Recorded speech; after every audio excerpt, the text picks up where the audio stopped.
brought Switzerland. Hello. Would people mind if we recorded it? I don't mind, but Okay, I'll start the recording now.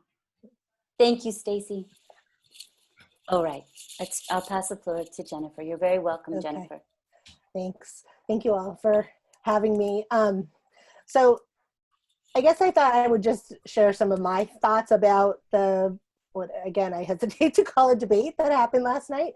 And then maybe we can have a discussion because I'm kind of more interested in what you all are thinking and what you'd like to hear about.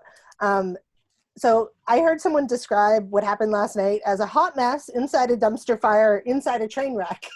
And I kind of think that's an accurate description, particularly the first 15 minutes where the candidates, particularly President Trump, was, interjecting all the time and talking over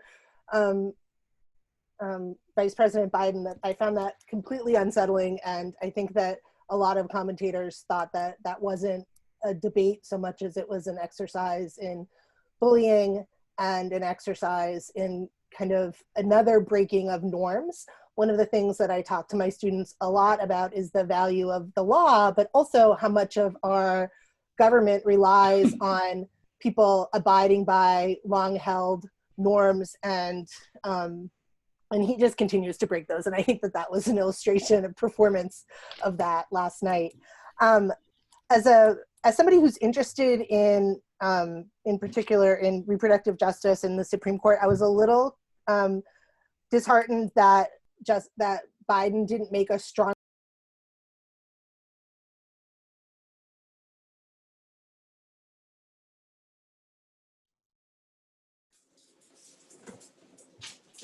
muted. Have I been muted that whole time?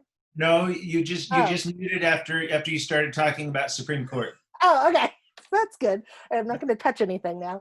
I was disheartened that he didn't, in his answer to the Supreme Court question, at all talk about fairness and Merrick Garland and what happened when Justice Scalia died and the power grab, and how, the rule that the Senate and that McConnell announced, he's not following that rule, and kind of the unfairness of that. So I thought that I wish that he had made that argument to the American people, because I think that at least the polls that I've read, most people think that the hearings shouldn't go forward on Justice Amy Coney Barrett. And I think that the push to install her, you probably have heard this, many people think that's obviously about the election. And I think Trump has said that explicitly, that his attempt to get a 9-person bench is so that if there are any arguments about the election, that she will be able to rule on those and break a 4-4 tie.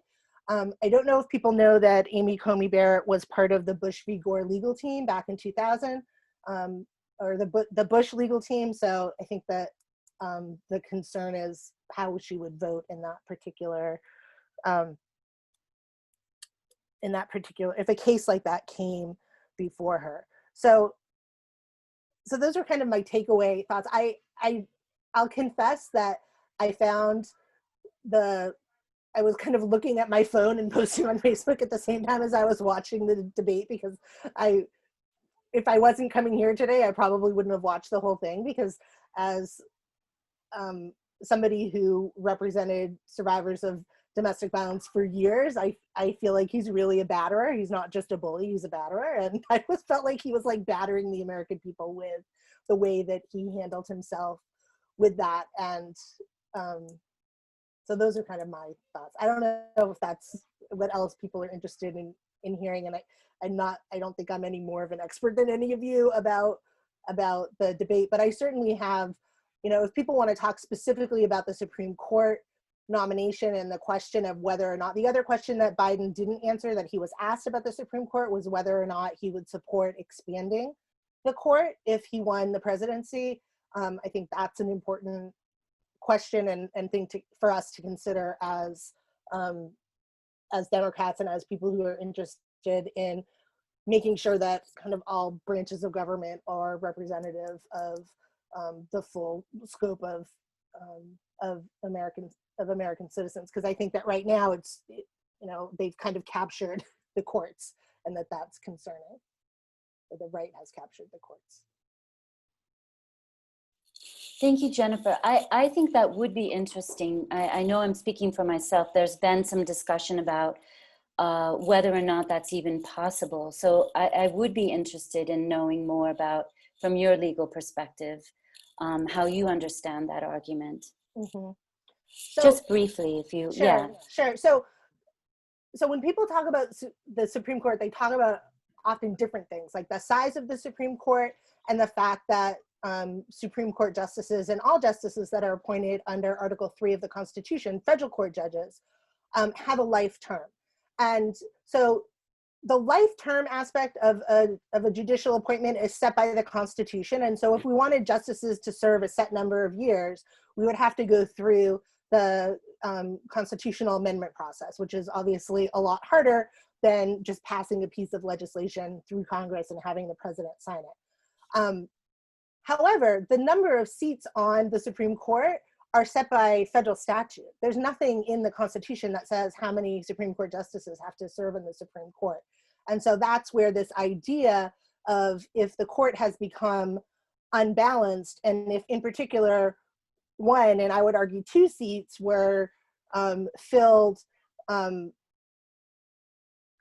I don't know if I would go so far as to say in an unconstitutional way, but certainly in an unfair way, in a way that had never happened before in United States history. There have been a number of judges that have been, where hearings have been held in the last year of a president's term. There have been, I think, 2 or 3 judges who were actually appointed to the bench after an election. And so what Mitch McConnell did in 2016 was really just by brute force of power. He had no constitutional authority to do that. So the idea is that to pass a piece of legislation to expand the number of seats that are on the court. Some people have talked about expanding it by 2, which would make the court 11, to make up for the fact that the Republicans basically filled 2 seats that should have, at least one of them should have been filled by a Democrat, and the other one should have been filled after this election. I've heard other people say it should be expanded even beyond that. Some people have floated the number of 15. That's the number of justices that sit on the World Court. One of the benefits of having an expanded Supreme Court is that it dilutes the power of any particular one justice. And so if we had a larger court, there wouldn't be a constitutional or political crisis the way that there seems to be every time a justice on the Supreme Court resigns or dies. And so in some ways, people say, well, expanding it politicizes the Supreme Court. Well, one argument is it's already politicized, I would argue, but it has the potential to depoliticize it because it makes each individual justice less important. So I think those are the main arguments for why expanding the court is a good idea. It's certainly constitutional to expand the court, and it's just a question of political will. I'm not sure that that Joe Biden has, in my opinion, I'm not sure that strategy actually fits within kind of Joe Biden's politics. I think he's much more of a consensus builder, and that this expanding it, I think, would really be an exercise of political power. I won the presidency. It would only work if the Democrats also won the Senate, and we're going to do it. And that's not how I think Biden has necessarily framed how he would approach governing. So that's my thought about the Supreme Court. And I'll put in the chat a couple of articles by Elie Mystal, who's a legal commentator, and he writes for The Nation, who's made, I think, some compelling arguments for why expanding the court. Is that okay to do that, Darcy? That would be fantastic. Yeah, and I think he writes really well about that. Thank you. That would be good to share that in the chat. And then we have a hand up from Vance. So Vance, the floor is yours. Yes, I have 3 questions, but since we're talking about packing the court, I'll go backwards. So didn't FDR actually increase the number of justices and sort of pack the court during his term? or his many terms. Yes, I believe. Mhm.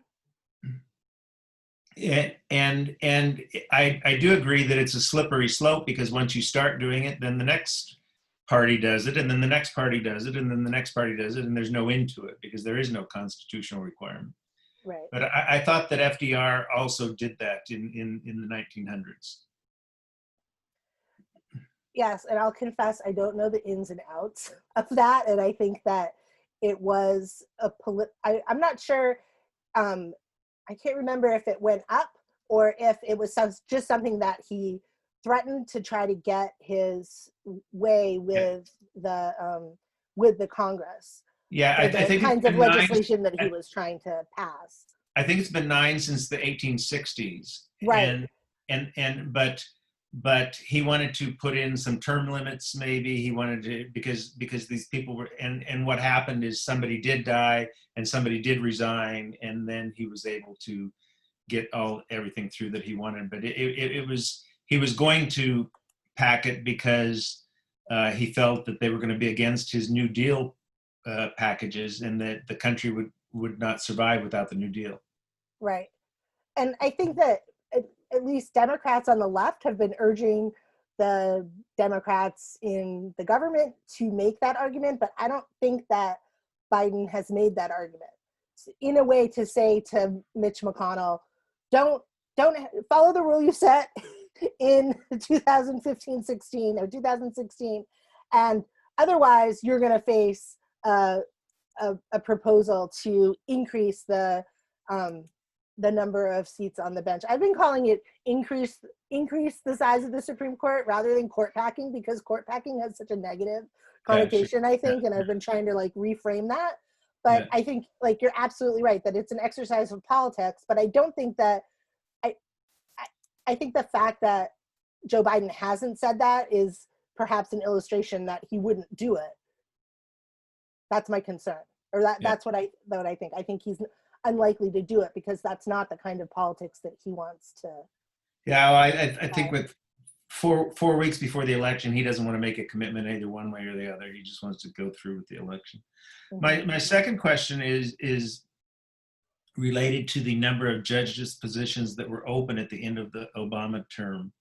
And last night during the debate, Mr. Trump, I refuse to say president, but Mr. Trump actually criticized the Democrats and said, that was stupid of you to leave those open.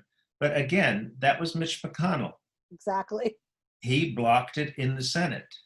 Mm-hmm. And he just like he did the Merrick Garland, and now he's doing the opposite. So is there any way forward when a president has the Senate from the opposite party to that you can see to change the way this nomination process works? That's a great question. I mean, I was struck by that too when he said that, because it is absolutely true. That was Mitch McConnell, and that, Republicans would say that when the Democrats controlled the Senate, they held up nominations as well. I think they did.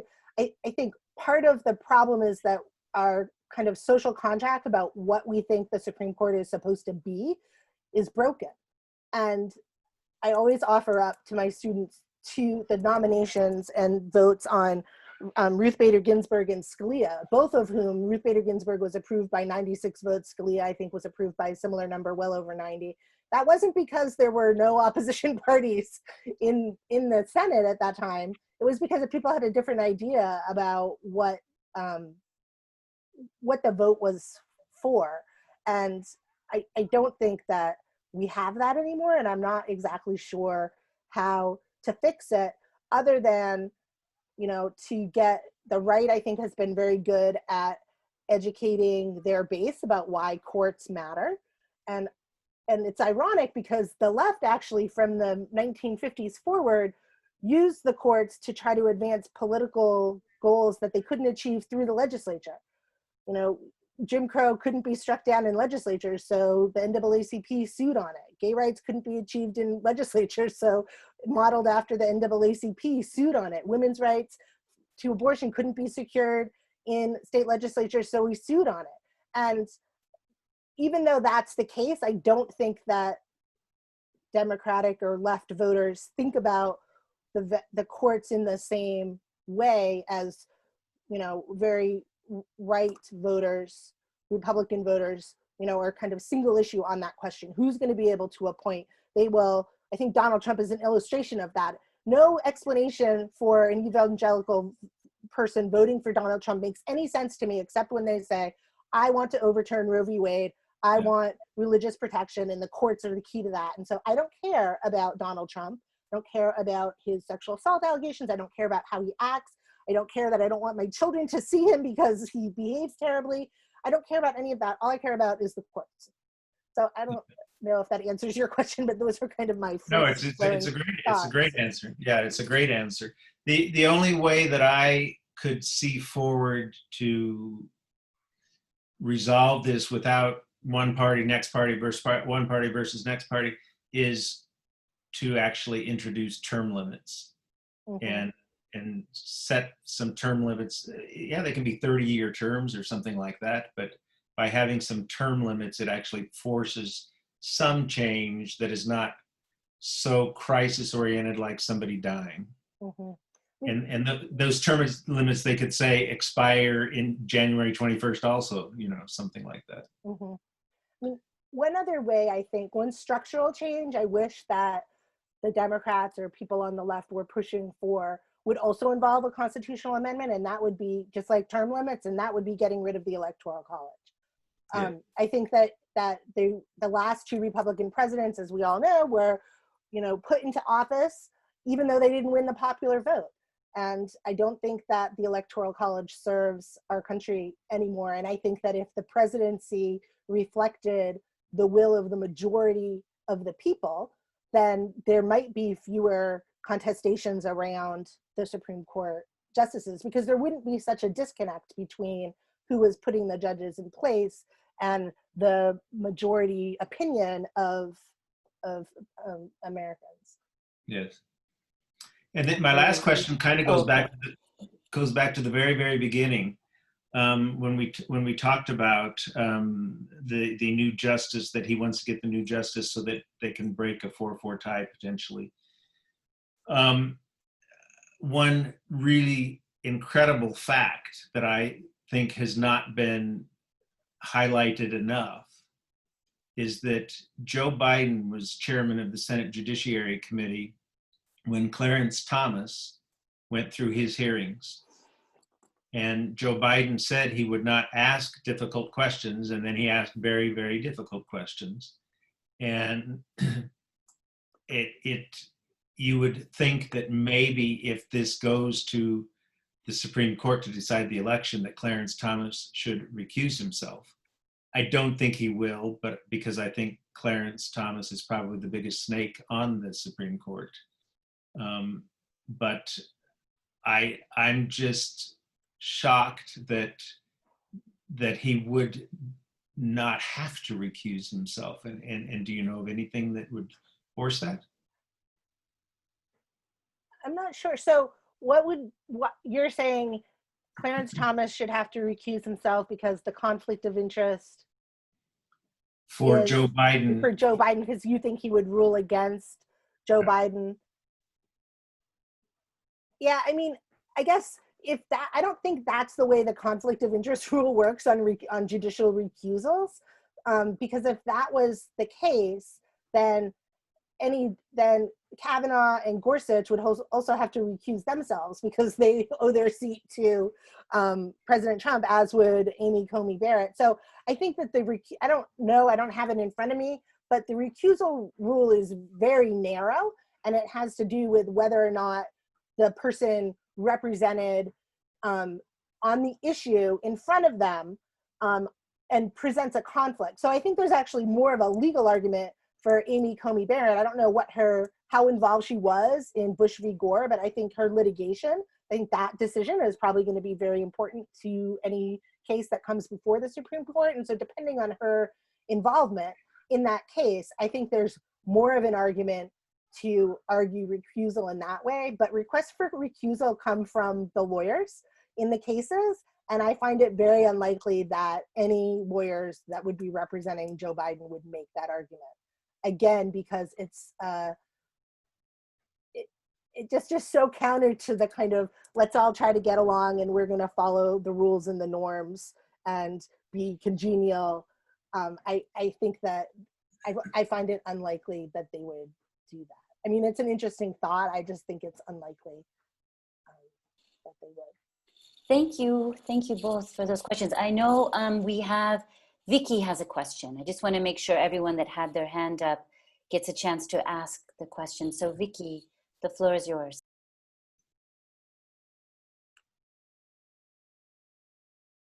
Oh.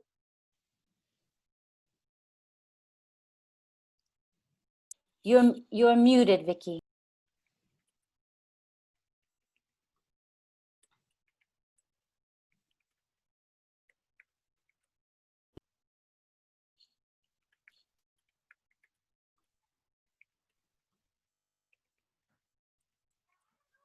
There we go. Oh, okay. I wasn't able to do it before. Okay. I just wanted to comment briefly first on the Supreme Court question, and then I would like to pose my question.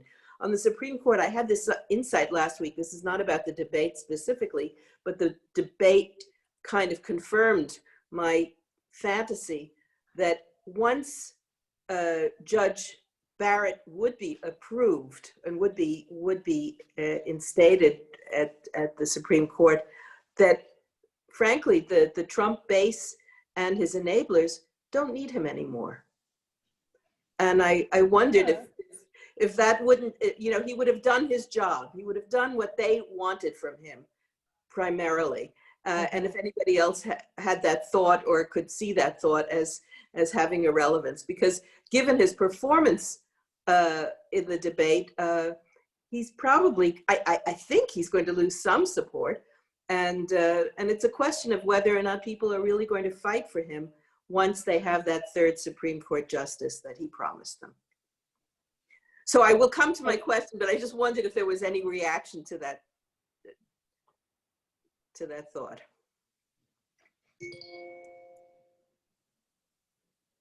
Well, I hadn't heard that before. I don't know if I've made it up. I mean, it's okay. It's super interesting. I always like things that I've never thought of before, so I think that's great. I don't know. I think that, I guess I think of the people who support Trump, particularly the evangelical right, as one, they think that he has been sent by God. Like, I think that many of those people actually do think he's been sent by God, and they think that because of that, they can overlook all of it. Yeah, but sent by God to stack the court. Right. I guess the other thing I was going to say is I think people who want power want more power. And so I think that 3 justices, a 6-3 majority is good, but a 7-2 majority is even better. And to the extent that they might be concerned about expanding the court, I just think that once you have a sense of power and you can get things done, I think that I haven't seen a lot of movement in his numbers. So I'd like to think that there's something that could move those numbers, but honestly, I haven't seen it. I keep thinking, oh, this is the thing, this is the bottom, this is the bridge too far, this is the straw that broke the camel's back, but there's no bridge, there's no straw, and there's no bottom apparently. So I don't know. It's interesting. I don't know what others think. I think Barbara. Well, I kind of thought that maybe, but this is a bit late, but a little earlier, I thought that maybe Trump might just resign and let Pence run, because I thought maybe Pence would have a better chance of winning. Mm-hmm. To the extent that people think that he wants to remain president to protect himself from criminal charges, I think the New York Times story kind of lends credence to that, because he is being investigated by the Attorney General in New York. So yeah, it's an interesting thought. I think like a typical person probably would resign, but he seems immune to I mean, he seems much more like the Teflon president than Reagan, even though we give that moniker to him. He doesn't seem to be touched by public opinion other than to tweet. So maybe, I don't know if anybody else wants to comment on that. It was just my fantasy, and sort of thought I would share it with everybody. But what I really wanted to talk, what I wanted to talk about, and it's a big concern of mine, and I think of many of us. I wasn't able to discern any kind of strategy yesterday on the part of Trump, except one. And I think he was pretty successful at it. And nobody has commented on it on CNN as far as I could tell. And it's one that I've already worried about since they're running these ads where Biden says, "Do I look like a socialist? Really?" I don't like that that Biden is being pushed to dissociate himself from the left wing of the Democratic Party, and that Trump was pushing him in that direction. He used the word socialist many times last night, and it was like a gotcha every time that he could push Biden to say he wasn't supporting the Green New Deal or Medicare for all or whatever. And I just wanted to open that discussion as an internal discussion because it's, I think, deeply concerning for some of us who have more progressive views within the Democratic Party. I'll mute myself again. I think you're right. I think that in the 2016 election, didn't he pick up some disaffected Bernie voters, right? And I think he was trying to do that with the debate, put, like you said, a wedge in between Biden and the more progressive wing of the party. So you're right, it was a clever strategy. Let's hope it doesn't work this time. But I think it was very deliberate.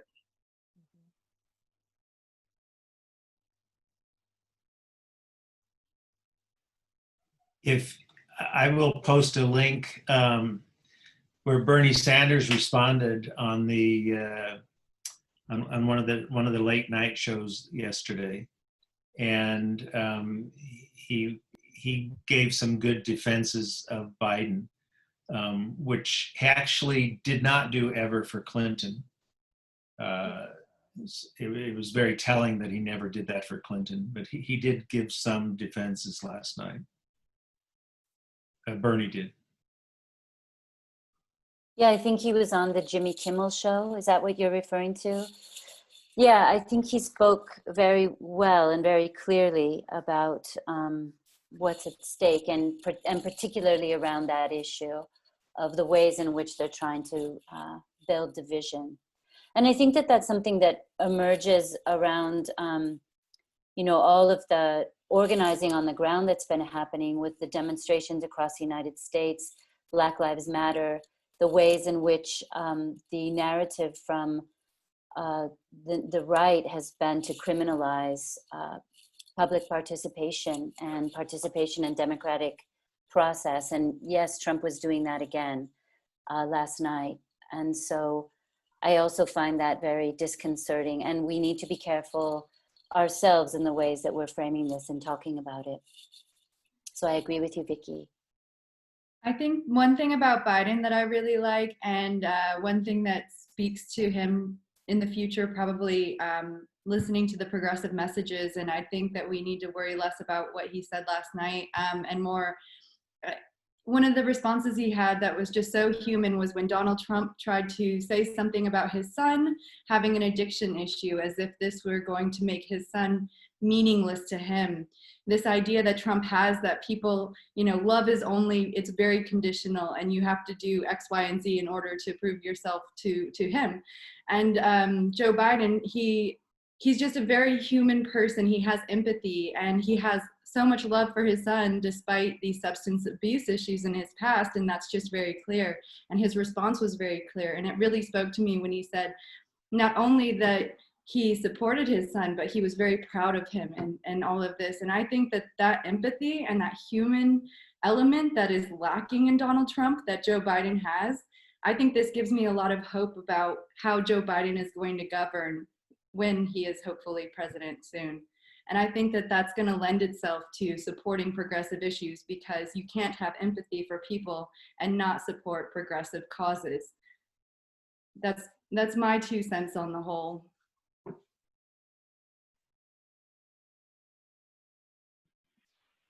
Yeah, I'd like to weigh in here too. Thank you all. So I felt a bit alarmed, a bit concerned about the push for Biden to answer questions about would he change the Supreme Court? Would he, add people to it? And these other issues that are important to people on the left, progressives. I think that basically these topics are more ways for Trump and the Republicans to divide the people, and that it's not really an issue, because the only way that's a relevant question is if the Democrats win the presidency and the Senate. And then evaluating that can be done in a creative and discerning way, informing the public of the history. The history of the Supreme Court has changed the number. It has not always been a consistent nine judges in the court. So I don't know, I'd like to invite other people to think about that. I don't think these are the things to be debating. What would you do about this? Because yes, it's more arms for the Republicans to, try and divide the Democrats and to try and just say this is socialism, that's the radical left. In the debate, several times he said, oh, he just lost his radical left. He just lost, did you hear that? He just lost the radical left.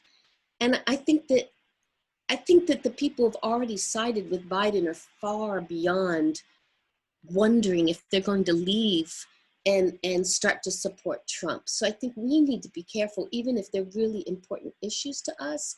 I don't think this is the time for him to be answering those particular things that can be manipulated so easily. So I'm open to other people's input, but I wanted to put that out.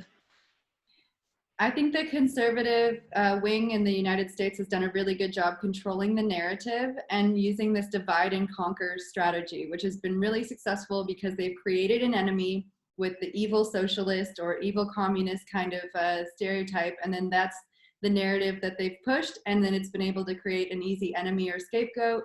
And people have kind of bought into this, and it's divided the left wing, as you have said, which is, again, even at the debate when they're sort of trying to frame the questions as, what do you think Donald Trump and what do you think Joe Biden? It's really like framing it from a conservative standpoint, like trying to and attempting to divide and inflame just one side, which is our side, which hopefully when we win, we can work together to sort of promote these progressive policies and everything. But it's a distraction from the real issues at hand. And it's a distraction that's hoping, I don't think it's going to get people to vote for Donald Trump on the radical left wing. But I think the goal and the strategy in the last election was to get people to either stay home who would be voting for Joe Biden, or I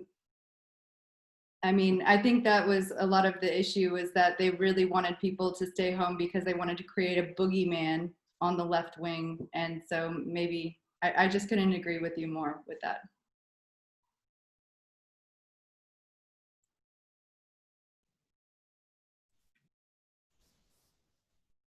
Anyone else would like to weigh in? Yeah. For me, go ahead, Barbara. Oh, sorry. I just wanted to say, with only two parties in the U.S., how can the everybody agree? I mean, there are just so many people with different outlooks in each party that you cannot just expect everybody to be on the same page.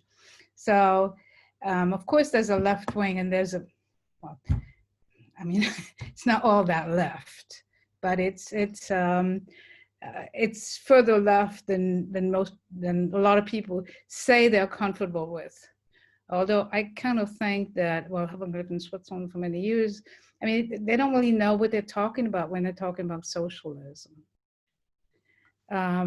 It just has been the boogeyman for so many years in the US that it's just kind of a buzzword. But of course, not everybody's on the same page in the Democratic Party, nor in the Republican Party. It's not possible when you only have two parties. I mean, two parties that matter, that ever have power. Nobody else ever seems to have been made it to real, except maybe for well, maybe a few independents, but except for Bernie Sanders, it doesn't really seem that we've ever heard of them in a major way. I think what ultimately, and what I felt watching that debate last night, and I believe Jennifer hit it on the head also with that the Electoral College has to be eliminated.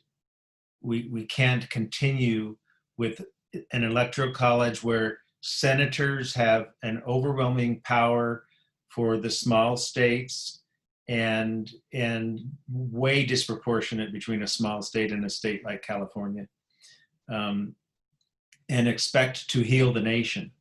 And I think that ultimately it will take something like eliminating the Electoral College. And I also believe along with that we should go to ranked choice voting, and that ranked choice voting should also be prevalent in the primaries, and the primaries should be held on the same day all around the country instead of this staggered system that we have, which leads to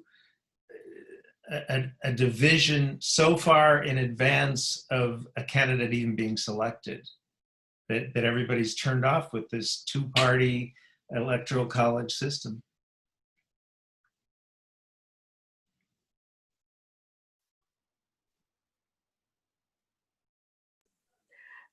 Vance, I like your ideas a lot, and I'm wondering if when this election is over, whenever it's over, that our leadership here at Democrats Abroad Switzerland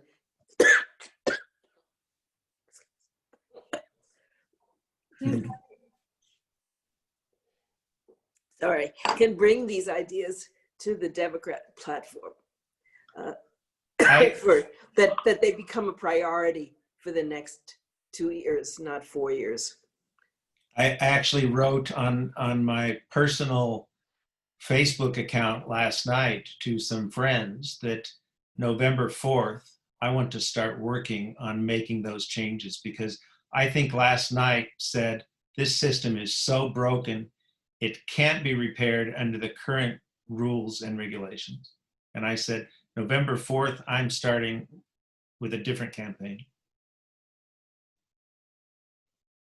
Does anybody know if there is an organization that is working to repeal the, to amend the Constitution to get rid of the Electoral College?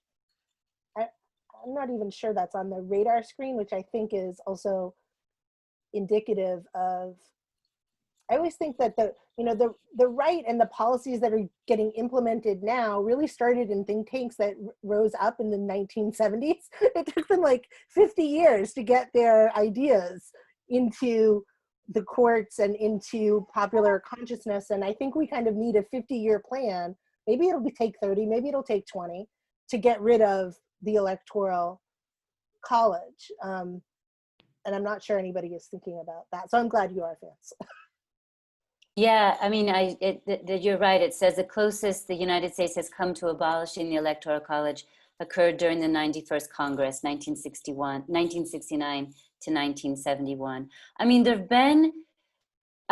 have been quite a few interesting opinion pieces and editorials about the need to do so. So you would think that, I mean, and it's been in the New York Times, it's been in the Washington Post, it's been in major news outlets. So you would think that there is a campaign, but yeah, it would be interesting to see what organizations are organizing around that. I think that's where Pete Buttigieg was really important in this last election because he was going to work to do that. Yeah, and a lot of these progressive causes require a lot of grassroots coordination. So, I mean, if you're wanting to support things that's going to bring the power back to the people and away from corporate money and corporations in general, we're like the best solution to that is organizing and showing up to primaries and electing progressive candidates, and then making sure that we're always showing up. We're always getting people out to vote, to make sure that we're getting enough like local senators and congressmen elected, and we're having the ability to power our like get the votes that we need in order to pass progressive legislation. So it all comes down to, I think in the end, making sure that we're really engaging. We have a lot more power than we realize when we work together, when we collaborate, when we organize, and we can really cause big waves by using our resources and coming together in that way. I think relying on corporations or others has not been working. So when there's something that we're really passionate about, if we use our networks and our resources and come together, then that's the best way to start a movement, in my opinion.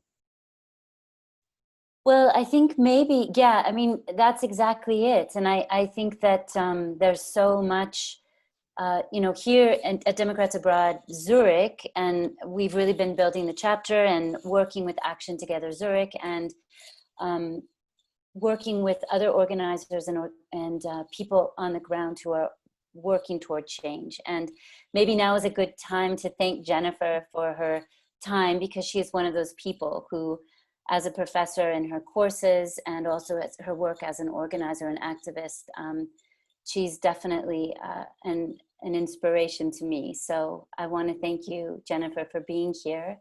Yes. And if there's any final comments or questions for Jennifer, we can thank her and then go to the next session, the next part of the discussion tonight.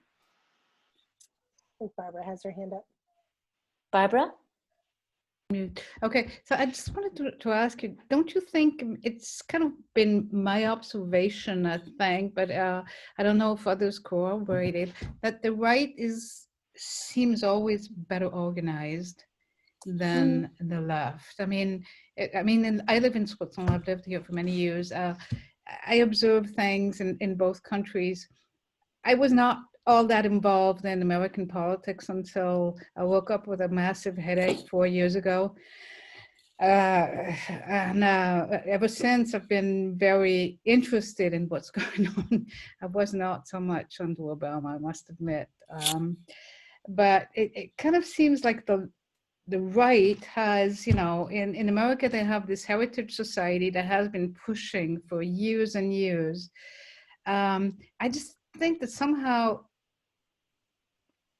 I don't know, they're more military, they're more organized, they're more kind of persistent in something they want, and the left is, well, I enjoy it better. I think it's much more interesting being part of leftist parties and things, but as far as the tenacity of pushing an agenda, a political agenda, I just think that the right has a leg up there. Oh gosh, I'm sorry. I wasn't on mute when you were speaking, Barbara, but I think I disagree in some ways. I mean, I can certainly understand why you would say that. And I probably, there's certain truths to what you're saying, but I also think that when we look at how change has happened in the United States and we look at the history of social movements, I think it would be, tremendous disservice to say that the civil rights movement was not organized, for example, or that. Oh, I didn't say that. Or that or the women's movement or the environmental movement or the queer movement. I mean, I think that there has been extraordinary organizing on the left or on the progressive scale of the. I think what she's maybe saying is that the right, the conservatives, they don't try to please everyone, and Democrats try to please everyone across the board, and then we get into trouble that way. And the Republicans They state their issues and they go for it. And they don't care if people like it or not, because they know that with the Electoral College and with small states, they are always going to have those states. They know it. So they don't have to please the center or the left. And that's where we get into trouble.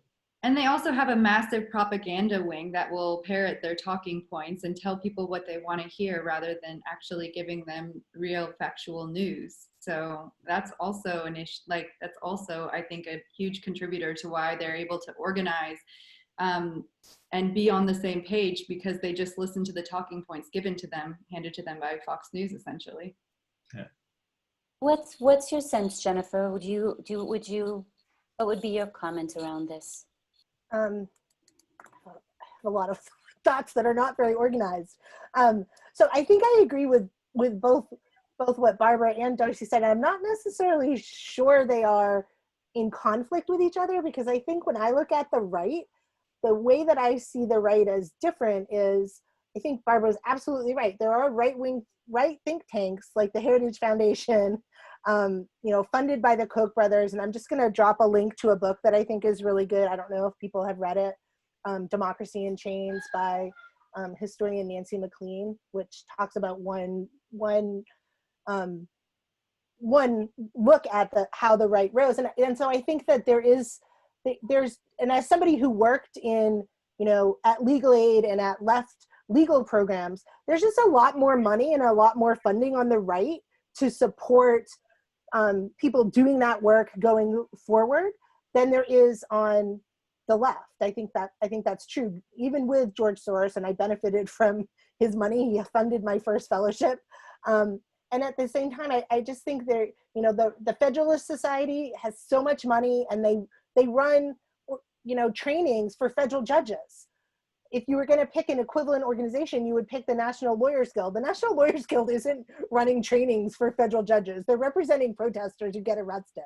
They're, representing people who are being, oppressed by the government. And so I think there's also that aspect too, that there's an intellectual history on the right to try to get to get policies that do have minority support, only minority support, to figure out how to get those enacted in the US government. And I think the left is, I would argue, like more focused on people and harm reduction. And so when you're, focusing your energies and money on, trying to get people out of jail or get people Medicaid benefits or figure out, how to make the system that exists now less worse for people, rather than figuring out how to change the system, it's hard to do both of those at the same time. It's hard to do both the macro and the micro. And I think that the right is oftentimes more successful at the long game. And I also think, and I think there's research that bears this out, that they're a little bit more authoritarian than people on the left, and that makes it less messy. I mean, the benefit of an autocracy is that the decision is made and people follow it. That's easier than a democracy. So I guess those are my thoughts. And I wanted to just say one quick thing about Britta's point about getting out the vote, because I think that is so important. And I think we have lots of evidence that, as Biden said when he spoke directly to the camera, and he said, like, it's your vote. You have to go out and vote, and he can't steal it from you. And on the one hand, I think that's true. And I think we have both of the Obama victories as well as the many Democratic victories in 2018 that bear that out. And yet I think we also have to hold up for people, there's also lots of work to try to get people not to vote. I'm thinking about the decision that just came down barring the folks in Florida who can't register unless they've paid their fines because of a court decision. I'm thinking about even Trump has kind of announced it, where he said, I have 50,000 people who are going to go to voting booths and try to intimidate people. That is a long project of the right. In Arizona, when Justice Rehnquist was not a justice and he was just a political operative in Arizona, he had this whole program where the Republican Party in Arizona went to voting booths and challenged people who they thought would speak Spanish and asked them to recite parts of the Constitution, and tried to tell them you can't vote if you can't do all of these things, and they were only challenging people who were Latino. So there's a long history of voter intimidation. I think we all know that. And so it's kind of holding up both of those things, because I think I can get a little disheartened when I feel like, oh, just vote. But then I'm like, and of course I always vote, but people who are like, well, what are we doing to stop the Russians from interfering? And what are we doing on the ground to make sure people can actually do that? And I think that nobody should have to stand in line for 5 hours to vote. Like, that's just so unconstitutional and so wrong. So those are my thoughts. Sorry. Thank you. Thank you so much. And thanks again for being here with us. And we'll continue to be in touch. And your last comment is a perfect introduction to our next presenter, or the next person we've invited to speak with us, who's going to be talking about the Fair Fight action. So, oh, excellent. Can I stay for that? Is that okay? yeah, of course. Let me, Awesome. end her work. for sure. Let me share the screen again, everyone, Okay. so that I can. Thank you all. I will go after that though, but I'm going to stay. Well, no, we'd love for you to stay. We'd love for you to stay. And I have to duck out because I have the EMEA conference call. Oh, right. Good luck. Thank you for being here, Vance. Okay, thanks everybody. All Nice right. to see you. Well, thanks. So, yeah, so Christie Worrell from Action Together Zurich. Thank you, Christie, for being here. And the floor is yours to share about this incredible organization and the work you've been doing to raise funds for them. Awesome. Thank you, Darcy. And thank you, Jennifer, for setting me up so nicely. And thanks for sharing the screen, because I look better in that picture than I do right now. So that was kind of you. I have to say, I still, I watched the debate this morning. I didn't watch it last night. I watched a little bit at like 4 in the morning when I woke up and saw my daughter was watching it. And I still feel the tension in here still from watching, an hour and a half of that. But I have to say the most chilling moment, I spent a lot of the time feeling very tense and nervous and stressed by it. But the chilling moment was when Trump spoke to, asking his people to come to the polls and to essentially, police who was voting. And it hits at their strategy. I think we're all kind of aware of where we are in terms of the repercussions of the gutting of the Voting Rights Act by the Supreme Court in 2013. But what I wasn't aware of until I started looking into Fair Fight was that there's another huge issue, which is that there was a 1981 consent decree that the GOP entered into they were prevented from doing these voter suppression tactics, right? The courts basically said, you cannot have these fake poll watchers who are intimidating people and challenging people and discouraging people from voting. And that has kind of been as well the law of the land until quite recently, when it was allowed to lapse. So this is the first presidential election that we're seeing where that consent decree is not in place. And they have responded accordingly. They have an estimated $66 million war chest devoted to voter suppression. They've got a team of people who will be these poll watchers, who will be there to, police the citizens as they try to exercise their right to vote. So it's scary times, and I think that the work of Fair Fight could not be more important right now. Fair Fight is, you guys are probably aware, but it was started by Stacey Abrams in response to her failed governor bid for the governorship of Georgia. And the reason she lost that election is because her opponent, Brian Kemp, was the Secretary of State of Georgia. And so he was in charge of running the election that he was a candidate in, which, is a huge conflict of interest and shouldn't have been allowed, but it was. And so she did not concede the election, but she had to, accept that she wasn't going to be the governor of Georgia. And her response was to start Fair Fight. And Fair Fight has been really successful at fighting these sorts of things in Georgia and returning voters who have been purged to the rolls. They've launched federal litigation based in Georgia, and they're expanding their efforts to the rest of the country. And right now they are in 20 battleground states. with boots on the ground. They are hiring, they're recruiting, hiring, and training voter protection teams to battle this sort of stuff that we're going to be seeing in this election. And an important piece of that puzzle that I don't think gets a lot of publicity is the research piece. So basically the rules are being changed as we speak. All sorts of new regulations, in addition to sort of legislation, also sorts of regulations on how voting happens are being changed. And so somebody, in order to combat that, you've got to do the opposition research to know what those changes are. And so Fair Fight is doing that on a national level too, so that they can help people to navigate the more difficult landscape that they're finding themselves in to exercise their right to vote. So I'm going to take the liberty of putting in the chat the link to our fundraiser that Action Together has put together to support Fair Fight's work. And I know some of you have already given, and to those who have given, I want to say a huge thank you. But the need is really huge. So if you could pass the word to others, it would greatly be appreciated. We've extended the fundraiser a bit. We're near our goal. We're at $8,300 roughly right now, and our goal is $10,000. And we hope that by the end of the month we can meet that to contribute to these really important efforts.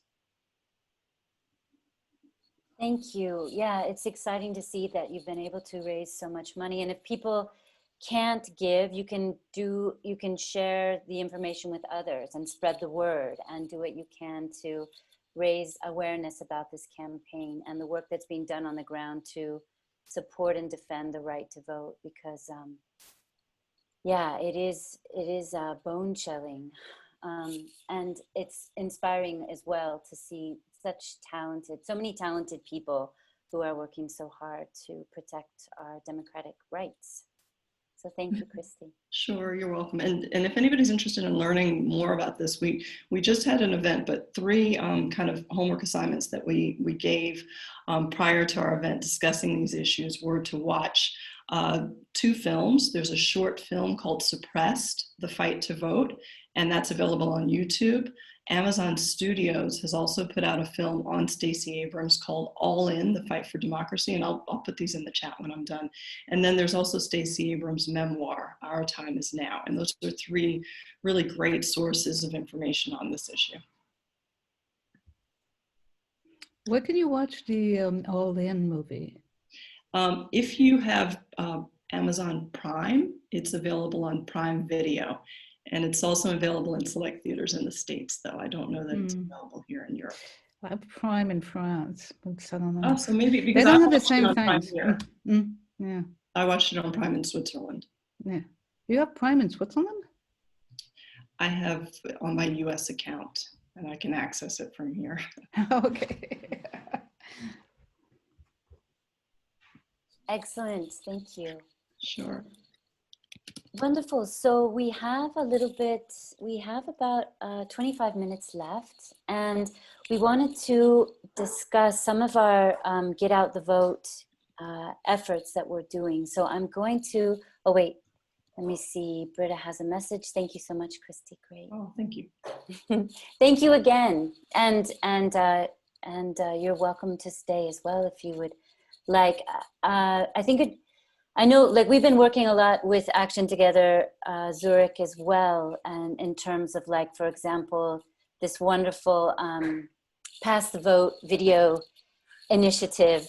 Several of our members participated in this, and then friends from across Europe and the Americas also were involved in that. They starred in the video that went out, and this was a really exciting. Do you know, like, how much that video was shared or how many people viewed it? Have I unmuted myself? Yes, sorry.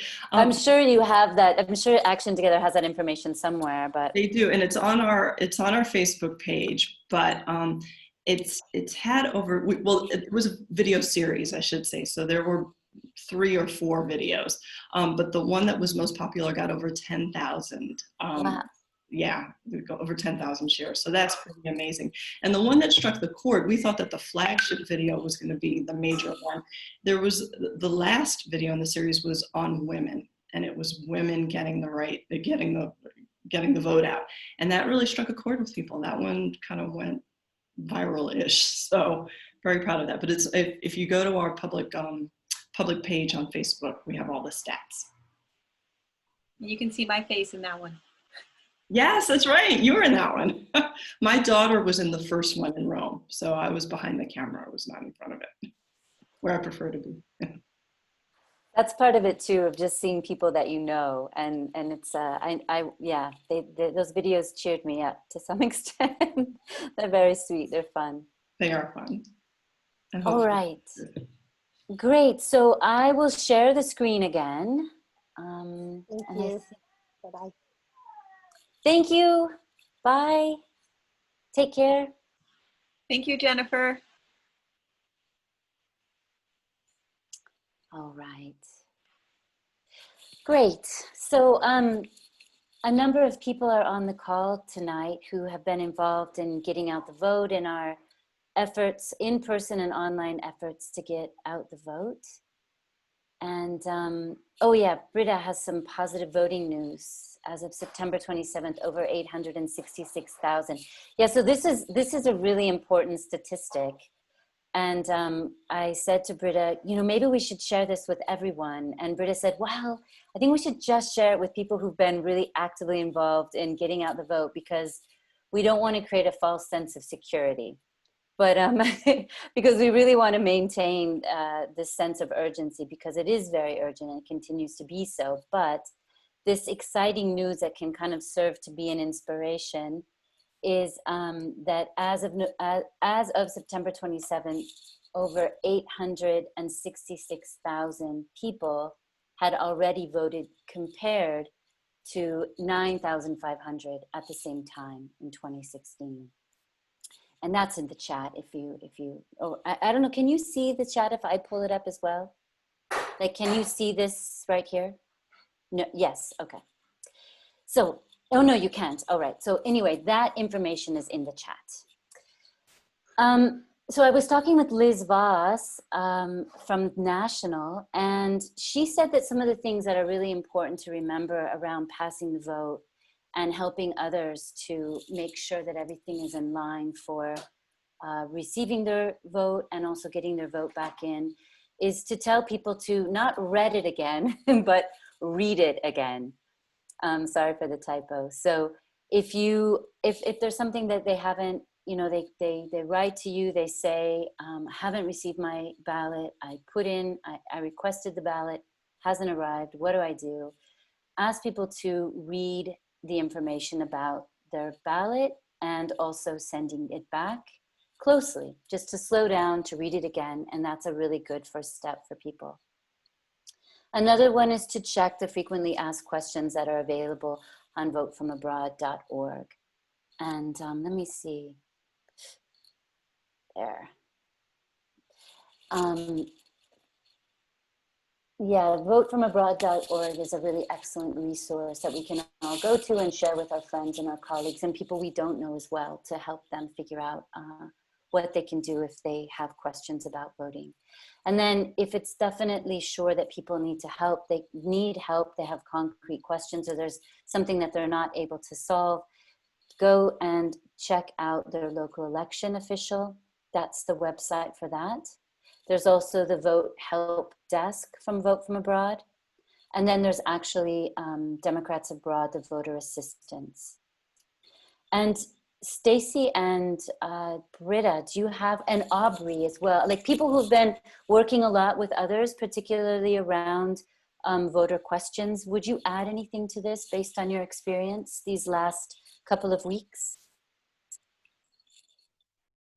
The advice that I've been seeing from other members of Democrats Abroad around the world is that in the beginning, when people were having trouble, we were sending them all to the help desk at Vote From Abroad. But at this point, they should be getting in touch with their local election official. And that is at number 3. You can look up your state, or the person can look up their state and as well as their county. And then all of the contact information will be listed on Vote From Abroad. So if they know their county where they vote, then they can get that information. And So yeah, I mean, as Darcy said, the first step, if somebody's having trouble that you run into, is to check all their email folders, make sure things didn't go to spam.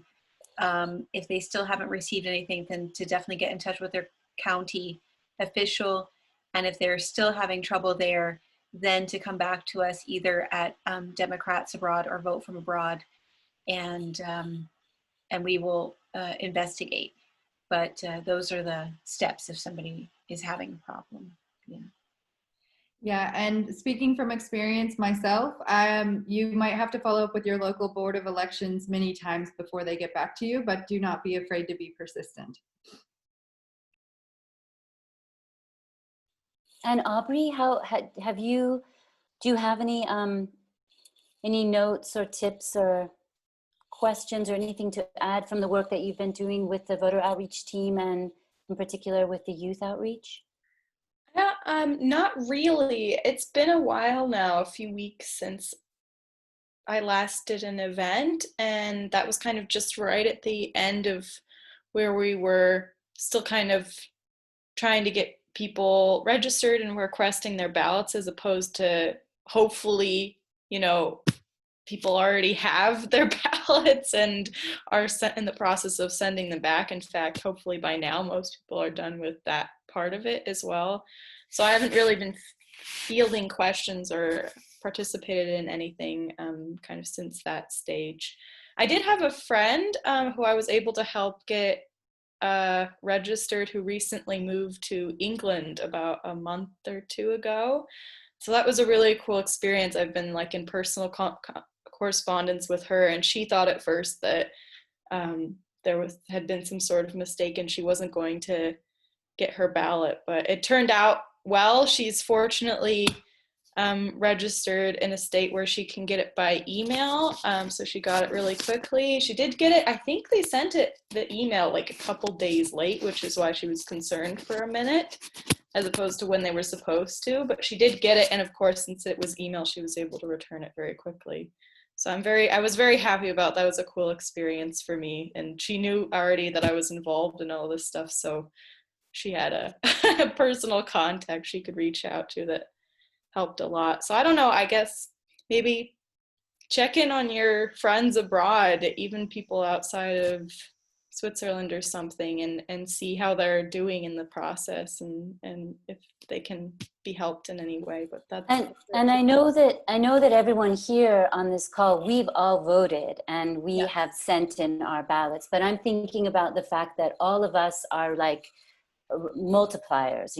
We are all engaging with others, so it's really important that we have this information, and so it's a matter of like peer learning and helping and supporting one another. And so that's just to be clear of why I'm talking about this right now. I just want to make sure that everybody has these tools and that we're supporting one another. And if we don't have the answer to a question, that we know where to look.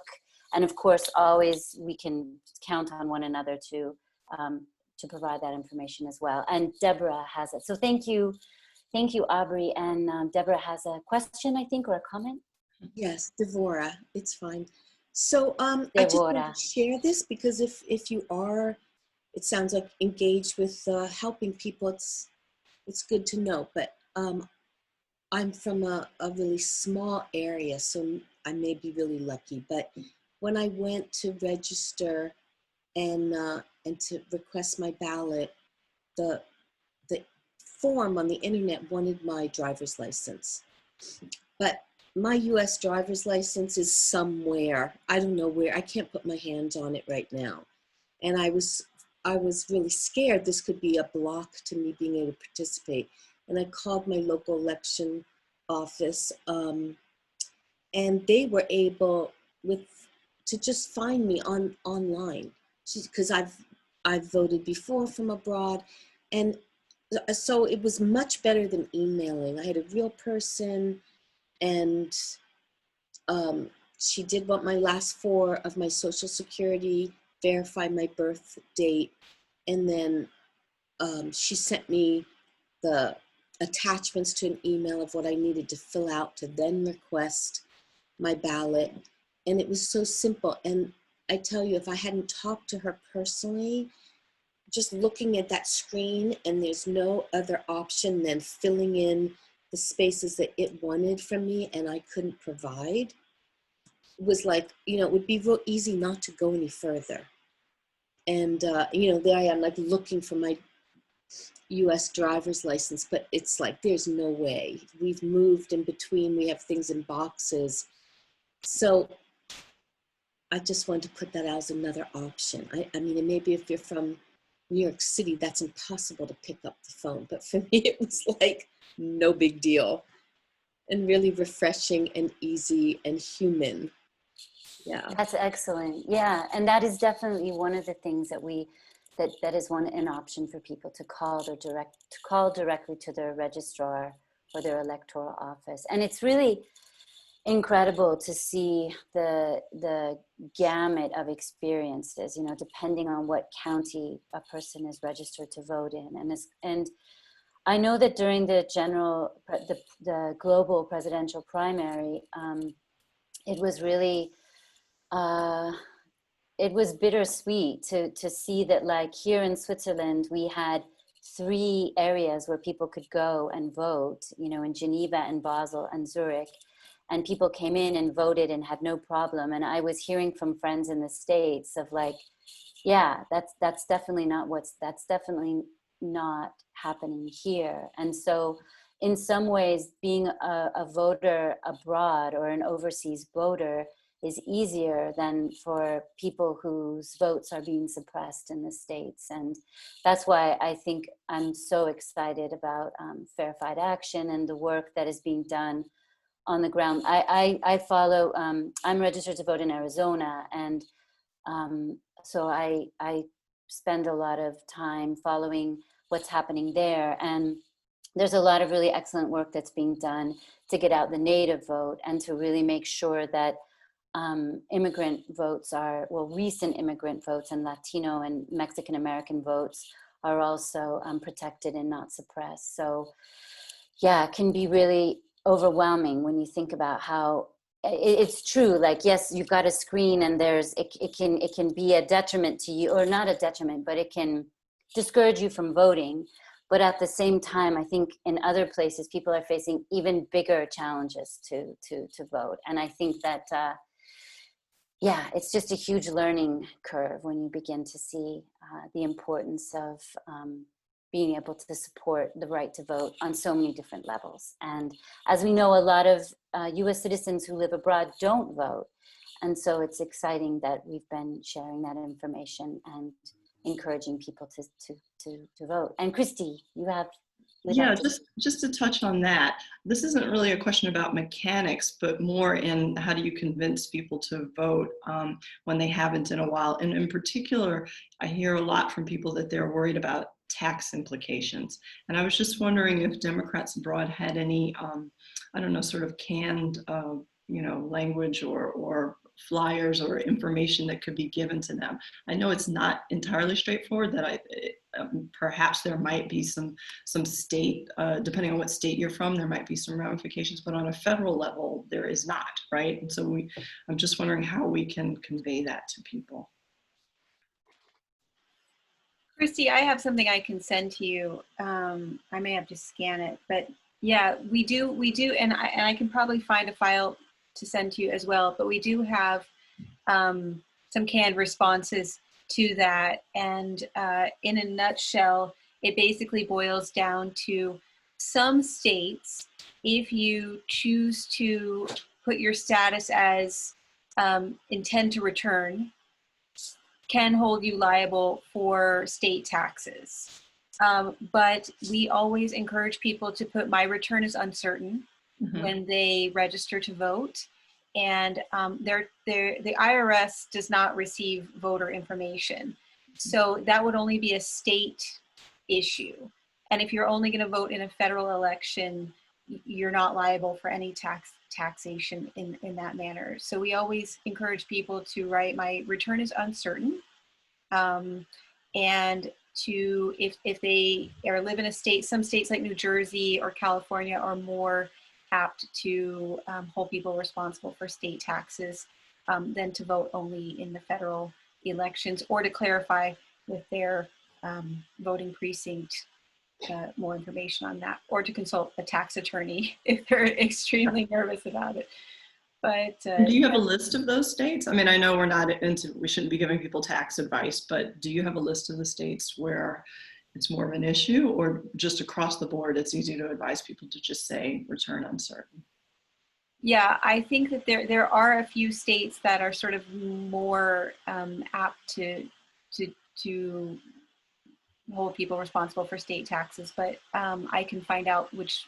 I only know of a couple just from the tax talk that we did in Zurich that were mentioned, but I can find out. But yeah, generally we advise people to, when they register to vote, to state that their return is uncertain, because that's the best way to ensure that you're stating that you don't know when you're going to come back, and then that they can't hold you responsible for state taxes. So. Right, great. Thank you. I'd love to get the language. Okay. Thank you.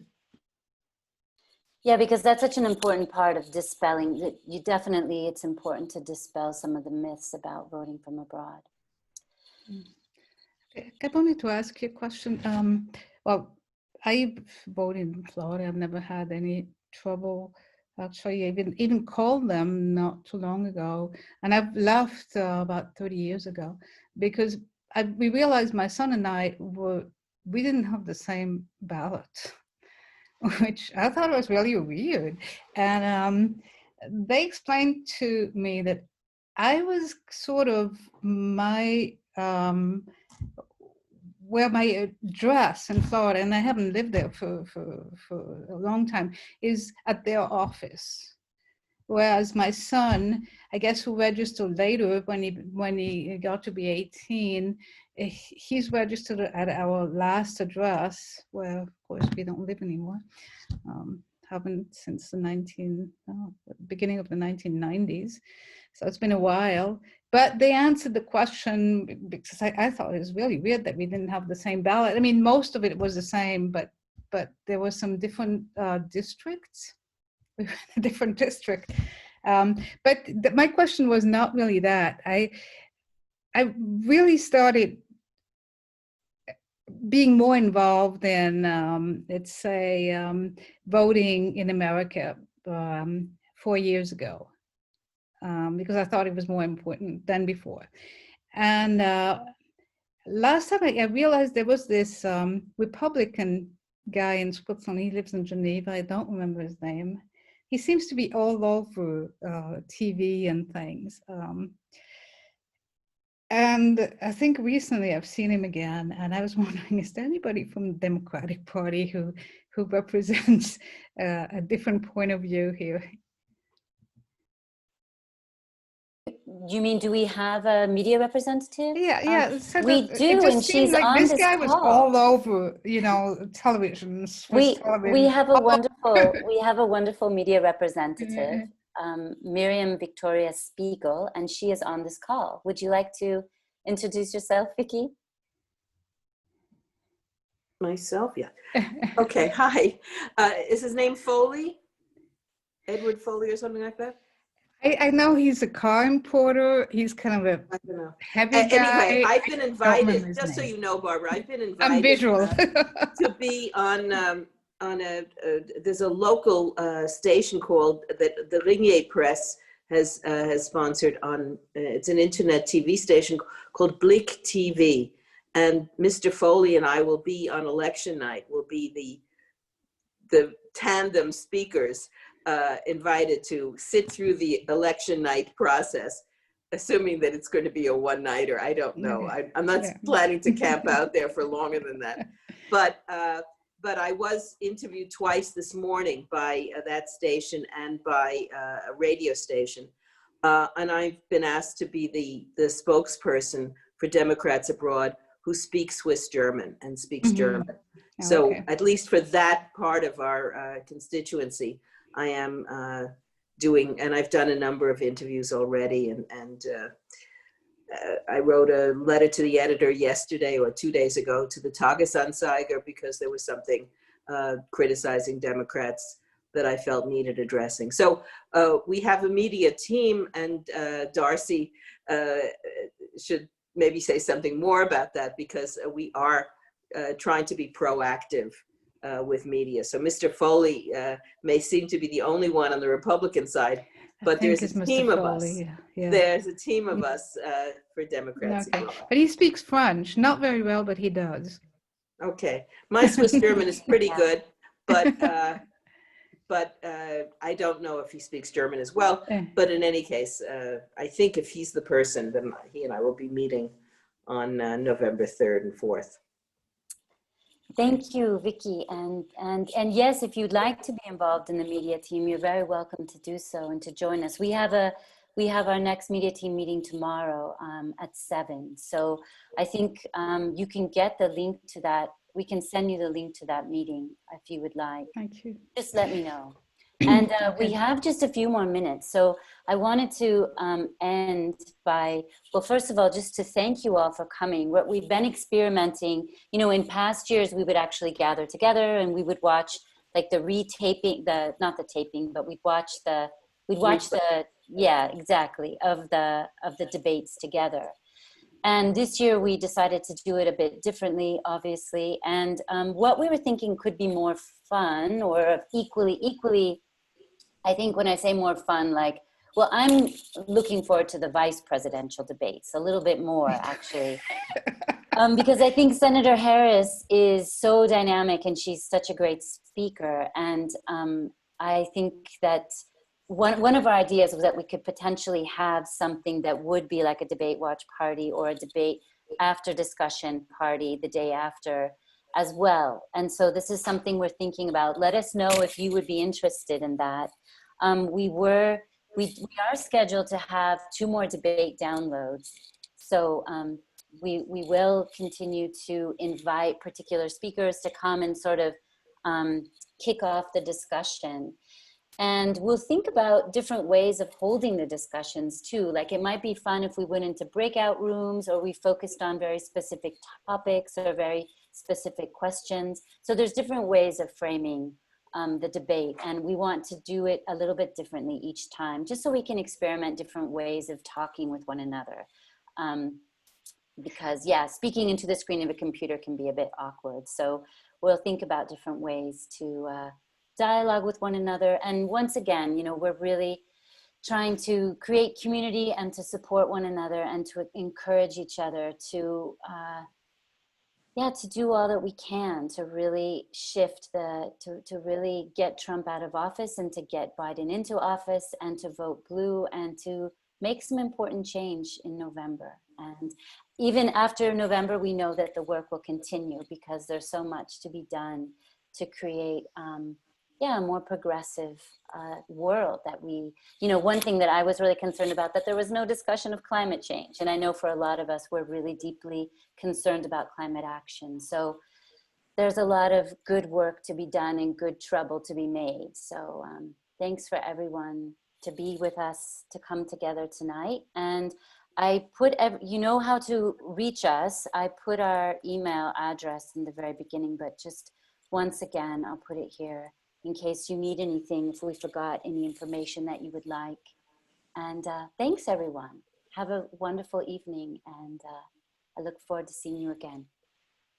Thank you, Thank you everybody. very much. Thanks for coming. Thank you, Very much. Thanks, guys. Have a great evening. Thanks. Stay strong. Good night. Thanks Bye. for organizing it. Yeah, thank you. Thank you. Thank you. Bye.